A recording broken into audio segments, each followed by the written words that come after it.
What did your child say in court that saved someone's life? My 5-year-old daughter Lily had a neighbor, Carlos, a 19-year-old who worked 3 jobs to support his younger siblings. Every morning he'd wave to Lily on his way to work, and she'd run to the fence to show him her drawings. Lily called him her best grown-up friend. One Saturday morning, police cars surrounded Carlos's house. There had been a break-in 6 blocks away, and someone gave them Carlos's name as a suspect. The elderly victim, Mrs. Patterson, was in intensive care, fighting for her life after being brutally attacked during the robbery. The evidence seemed overwhelming. Carlos matched the description. A young Hispanic male, about 6 feet tall. He'd been doing odd jobs in that neighborhood. Most damning, they found Mrs. Patterson's stolen jewelry in his work truck, though Carlos swore someone planted it there. Carlos was arrested and charged with aggravated robbery and attempted murder. His family couldn't afford a good lawyer. The prosecution painted him as a dangerous criminal targeting vulnerable elderly victims. He was looking at 25 years to life for a crime I was certain he didn't commit. I knew Carlos was innocent. I'd seen him that Saturday morning working in our shared garden, but the timeline was tight. That's when I remembered Lily had been playing in our backyard that entire morning, chattering nonstop to Carlos while he worked. She'd been helping him plant tomatoes and asking him a million questions. I called Carlos's lawyer about Lily's potential testimony. He was skeptical. Child witnesses are unreliable. But I insisted we try. We spent hours preparing Lily, explaining she needed to tell the truth about that Saturday morning when Carlos was planting vegetables. The prosecution had presented their case with confidence. DNA evidence, witness descriptions, and stolen jewelry.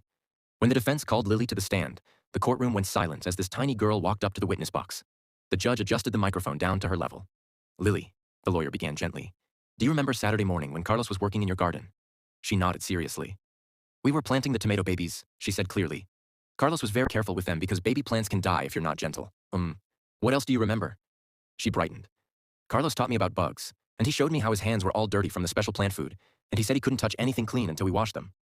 The lawyer asked, "Did Carlos wash his hands that morning?" "Oh yes," she said proudly. "We washed them together at the garden faucet with the special soap. Carlos said dirty hands make everything dirty, so we scrubbed until they were super clean." But then Lily added something that changed everything.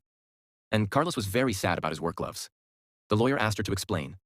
"He lost his special work gloves on Friday, and he was worried about getting his hands cut up from thorny plants.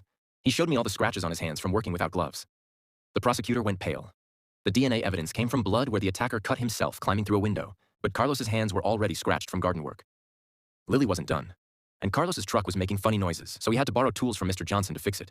That's why his truck was unlocked, so Mr. Johnson could put the tools back. She had just explained how someone could have planted the jewelry. The prosecution's case fell apart. Under pressure, they re-interviewed neighbors and discovered Mrs. Patterson's own grandson had been pressuring her to change her will. He'd planted the jewelry and given police Carlos's name. When the truth came out, the real attacker was arrested. Carlos was released immediately. After the trial, Lily walked up to Carlos and handed him a drawing of them planting tomatoes together.